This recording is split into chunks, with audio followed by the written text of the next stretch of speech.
Hello friends, welcome to पैरासेल GS. आज हम फिजिक्स के दूसरे चैप्टर जो कि मोशन है इसको हम लोग करने जा रहे हैं और इस चैप्टर को हम लोग दो पार्ट में करेंगे। तो आइए पहला पार्ट शुरू करते हैं।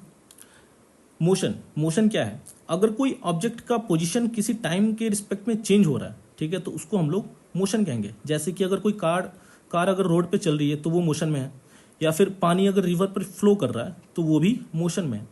यहाँ पर जानने वाली बात एक और है कि जो मोशन है वो किसी रेफरेंस पॉइंट के ही ऊपर डिफाइन होती है, ठीक है। जैसे कि अगर बस में दो आदमी बैठे हुए हैं और वो मूव कर रहे हैं, ठीक है, बस मूव कर रहा है, तो हालांकि वो दोनों आदमी बस के हिसाब से तो मोशन में है, ठीक है, लेकिन वो अगर एक दूसरे के हिसाब से देखें, एक दूसरे के रिस्पेक्ट में, तो वो रेस्ट में है, ठीक है। तो उन दोनों को मोशन में डिफाइन करने के लिए एक रेफरेंस पॉइंट देना जरूरी है जो कि बस के बाहर होगा, और उस रेफरेंस पॉइंट को हम लोग ओरिजिन कहते हैं। टाइप्स ऑफ मोशन नॉर्मली चार टाइप के होते हैं, ठीक है। पहला टाइप हो गया रेक्टिलिनियर मोशन, फिर रोटेशनल मोशन, फिर सर्कुलर मोशन और फिर ऑसिलेटरी मोशन। तो रेक्टिलिनियर मोशन पहले देखते हैं।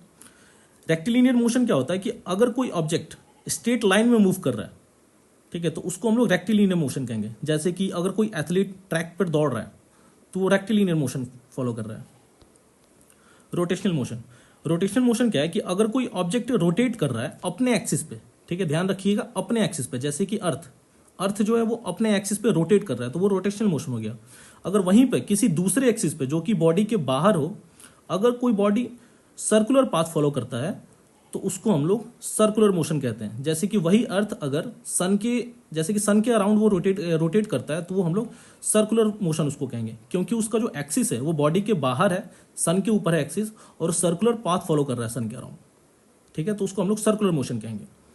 ऑसिलेटरी मोशन क्या होता है कि अगर कोई बॉडी आगे और पीछे मूव कर रहा है, जैसे कि कोई झूला हो गया या फिर पेंडुलम हो गया घड़ी का, ठीक है, तो वो जो है ऑसिलेटरी मोशन में गिना जाएगा। कुछ रिलेटेड टर्म्स है मोशन से, ठीक है। ऑरिजिन जैसे कि मैंने डिफाइन किया था कि एक रेफरेंस पॉइंट होता है। डिस्टेंस क्या होता है कि अगर कोई बॉडी एक्चुअल लेंथ कवर करता है किसी गिवन टाइम इंटरवल में, ठीक है, तो वो जो है डिस्टेंस कहलाएगा, ठीक है। जैसे कि मान लीजिए कि एक ऑब्जेक्ट है, उसको ए से बी तक जाना है, तो वो पहले ओ तक जाएगा, ठीक है, पहले ओ तक जाता है, किसी डिस्टेंस को कवर, किसी लेंथ को कवर करता है, ओ तक के लेंथ को, फिर वो बी तक के लेंथ को कवर करता है, ठीक है, तो ये डिस्टेंस हो गया। अगर बॉडी ए से सीधा बी तक जाता, ठीक है, तो इसको डायरेक्शन मिल रहा है कि इस डायरेक्शन में जाएगा, और ये इसका शॉर्टकट तरीका है, तो ये डिस्प्लेसमेंट हो जाएगा, ठीक है। ये इसका इनिशियल पोजीशन हो गया ए, और ये फाइनल पोजीशन हो गया। तो इनिशियल पोजीशन से फाइनल पोजीशन का जो शॉर्टेस्ट डिस्टेंस है वो डिस्प्लेसमेंट हो जाएगा। यहां पर देखिए, डिस्टेंस जो है वो कभी भी जीरो और नेगेटिव नहीं होता है, और इसका ऐसा यूनिट जो है वो मीटर होता है। मैंने डिस्प्लेसमेंट जैसे बताया कि इनिशियल और फाइनल पोजीशन के बीच में जो शॉर्टेस्ट डिस्टेंस होता है वो डिस्प्लेसमेंट होता है।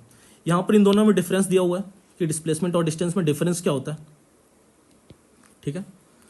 तो डिस्टेंस जो है वो एक्चुअल पाथ होती है कि ऑब्जेक्ट जो है एक पॉइंट से दूसरे पॉइंट तक ट्रैवल करने में उसको एक्चुअल पाथ कितना पड़ा उसको, और डिस्प्लेसमेंट जो है वो शॉर्टेस्ट डिस्टेंस होता है।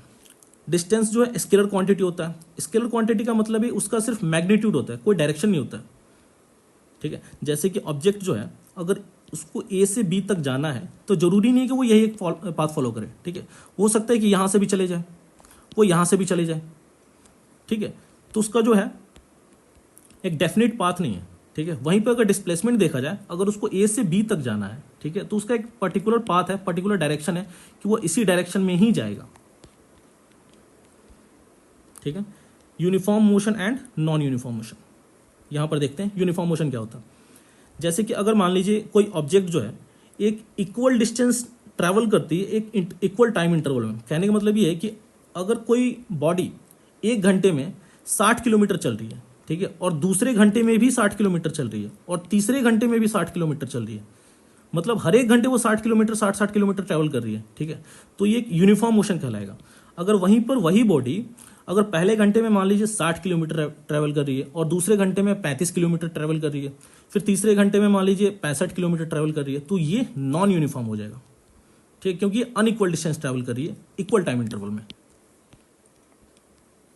स्पीड क्या होता है कि अगर कोई बॉडी एक डिस्टेंस ट्रैवल करती है एक यूनिट टाइम इंटरवल में, तो उसको हम लोग स्पीड कहते हैं।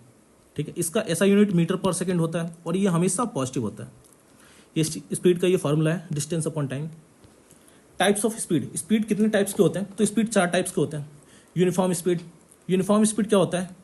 यूनिफॉर्म मोशन की तरह अगर कोई बॉडी इक्वल डिस्टेंस ट्रैवल कर रही है इक्वल टाइम इंटरवल में, ठीक है, तो वो यूनिफॉर्म स्पीड हो जाएगा। ठीक है, वहीं पर नॉन यूनिफॉर्म स्पीड क्या होगा कि unequal time interval, unequal distance travel करेगी इक्वल टाइम इंटरवल में। ठीक है, मान लीजिए कि वो पहले घंटे में अगर 10 किलोमीटर चल रही है, ठीक है, तो दूसरे घंटे में 15 किलोमीटर चल रही हो, फिर तीसरे घंटे में 12 किलोमीटर चल रही हो, अगर वो इस हिसाब से चले तो वो नॉन यूनिफॉर्म स्पीड या फिर वेरिएबल स्पीड हुआ। एवरेज स्पीड क्या होगा? तो एवरेज स्पीड किसी भी बॉडी का टोटल डिस्टेंस उस बॉडी ने कितना कवर किया और उस डिस्टेंस को कवर करने में उसको कितना टाइम लगा। ठीक है, total distance travelled by the body total upon total time taken. ठीक है, तो वो एवरेज स्पीड हो जाएगा। इंस्टेंटेनियस स्पीड क्या होता है?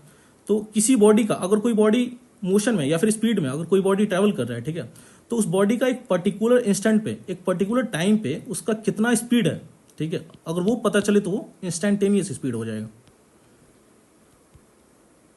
वेलोसिटी, जैसा कि हमें पता है स्पीड जो है स्केलर क्वांटिटी होता है, तो वेलोसिटी जो है वेक्टर क्वांटिटी होता है। इसका मतलब कि वेलोसिटी का मैग्नीट्यूड और डायरेक्शन दोनों होगा। कहने का मतलब ये है कि अगर कोई बॉडी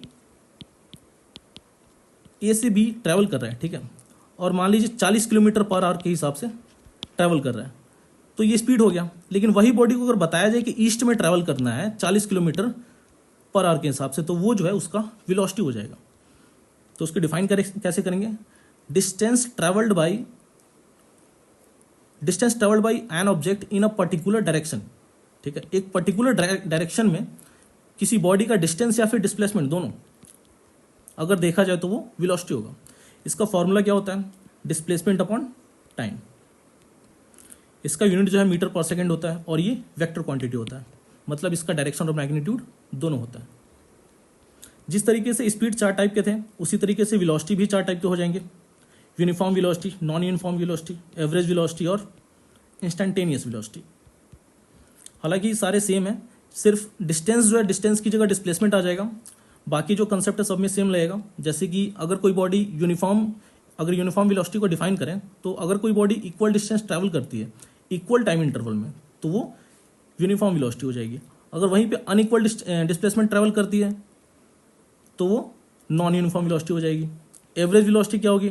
तो टोटल डिस्प्लेसमेंट वो कितना ट्रैवल करती है और उसको कितना टाइम लगा टोटल।